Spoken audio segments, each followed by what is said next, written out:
Hola, hello. Here are the notes that we're going to go over today. I'm going to start with English trade laws and then get to the triangular trade. And we'll see what it looks like. And maybe we'll do middle passage and then call it a day. So, English trade laws. If you need to get your notebook out, go ahead and pause it here so you can have your notebook out and you can open it on up to your notes. Here is our English trade laws. Make sure you continue where we stopped yesterday. You can put this Roman numeral 2 for English trade laws. And here we go. So English trade laws, as you saw with the poster earlier, hopefully, were created to help govern our colonies. And really the colonies in the beginning are going to be made to specifically make money for whoever settled the colonies. So the Dutch, the English, the French, of course the Spanish and the Portuguese are all going to have colonies, and they all create them to make money. If you look at the Spanish, they wanted to find gold. Gold gave them tons of money. England is going to practice something called mercantilism. Now, I have a little political cartoon that's going to explain that too, but mercantilism basically just means you want to trade more goods out of your country, export. You want to sell more stuff than you are buying.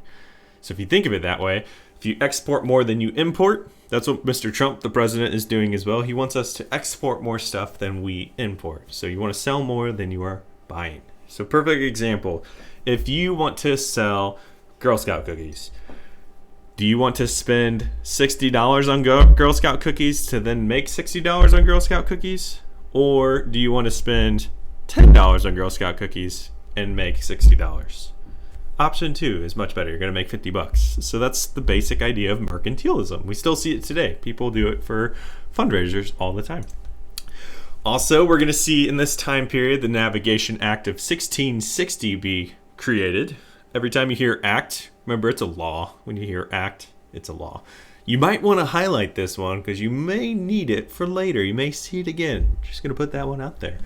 But the colonies are, under this act, traded for sugar or cotton only from or to England. So under this act, the colonies, the 13 colonies, America, if you will, could basically only trade for these two things from England. You couldn't get it from anyone else. And another part of this act was the colonies could only use English ships to trade. So you have to give business to other English ship owners and companies. You couldn't trade with the French using their ships, or the Dutch, or the Spanish, or you had to use English ships. To be fair, you yourself, if you lived in this time period, were English, but England made it so you could only use their stuff. And later, all goods, all things you are buying and trading, think of like Amazon, all your packages, can only come through English ports, mostly so they could tax those things. So to put it into simple terms, Navigation Acts, what is it doing? Basically, it's like me saying any school supplies you want, you can only buy it from me. If you order school supplies from me, only I can give it to you. And you can only get it from my room. Oh, by the way, when you're buying them from me, it's a little more expensive than Amazon or Walmart. Also, when you come into my room to get your supplies, it's going to cost you $1 to get in. So, thanks. That's basically what's happening. Moving on to the next one. Slide back a little bit and pause if you're still writing. But here's a good example of mercantilism, visuals for you. So your mother country, if you will, England, your home country where the people come from, is going to make money. They're profiting off their colonies. It's the big idea. So you want more, the weight's down. You want more exports than imports. So big thing too that happens with our colonies, you're only trading with England, for example. Part of the reason that's not going to be a big deal at first is the colonies can't make manufactured goods. They don't have a whole lot of factories. So you need to buy guns and clothing and shoes and belts and tools. A lot of that stuff you need to buy from England anyways. So most people aren't going to be upset early on. But a little bit later, much like my example I just gave you, you could see how people would start getting upset. And then here's another like political cartoon, for example. Down here at the bottom is a colonist, and this is a foreign person, like he looks Spanish. And here is representing the Queen of England, your mother country. So you see, they are given a very small amount of money for selling them the raw goods, and they're also paying a large amount of taxes. So people aren't very happy. However, people will start smuggling because they'll get that large amount of money from people like France or Spain for those same goods. So that's why you'll start seeing smuggling begin. Lucy making her cameo. And our English trade laws continued. Our English trade laws continued to say how England claimed these laws were good for the colonies because they said it gave the colonies a steady market.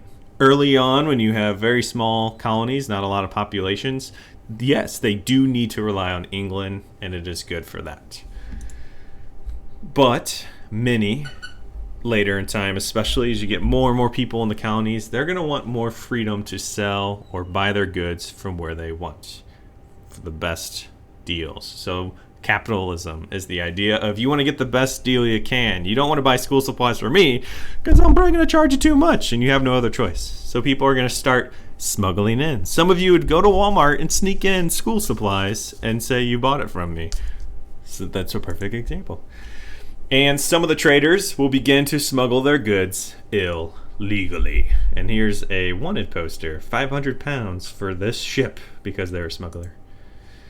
And by 1733, about 50 years before, thank you Lucy cameo, about 50 years before American Revolution, you're going to see the Molasses Act passed. And it's going to put a tax on most smuggled goods. So it's creating taxes specifically on goods that are most commonly smuggled. So they're taxing you more. So probably going to lead to more smuggling. Oh, nice. All right, pause here if you're still writing. I'm going to go to one more slide, which is the triangular trade. And I'm going to have a stop here for today. I'm going to have a stop here. This will be the last one I'll give you, though, so do write this down. Triangular trade, which we talked about, so it's kind of a quick review of it. But triangular trade was really, remember, hello? Okay, there we go. Trade between North America up here to Europe up here, and then, of course, with Africa. It's a triangular trade because trade basically goes in this big circular, really triangular routes. So you see the arrows, it's basically the flow of materials. You would get raw goods like sugar, tobacco, timber, iron, cotton, going to Europe to make clothing, weapons, tools, foods, alcohols. Those would then be sold to the Africans in exchange for slaves that would then help grow cotton and sugar, and it would just continue the cycle.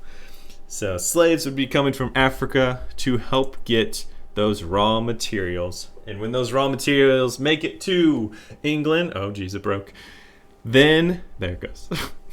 They will make guns, rum, clothing, tools, glass, nails, all those necessities they need for buildings and homes and society in general. Most of it's going to be made in Europe. So, triangular trade is that movement of goods and materials around the Atlantic. Obviously, it's not going to just sit in the Atlantic. They're going to stop North America, Europe, or Africa. All right. I am going to put a cut in there. I'm going to stop it here for today. Monday, we're going to look at the Middle Passage, and then I'm going to have some of your other groups share on the Great Awakening and Enlightenment, which actually they went today, didn't they? Yeah, they went today. So I'm going to go over that to start class, and then I'm going to have a couple more presentations in class on Monday, and we will continue on. Have a great weekend. If you got some time, you can watch a CNN 10 that's now with that the journal question that I posted at the start of class. And don't forget to finish your exit ticket, the 3, 2, 1. And again, all the details are on that Google form. Have a great weekend, and I'll speak at you on Monday. Bye.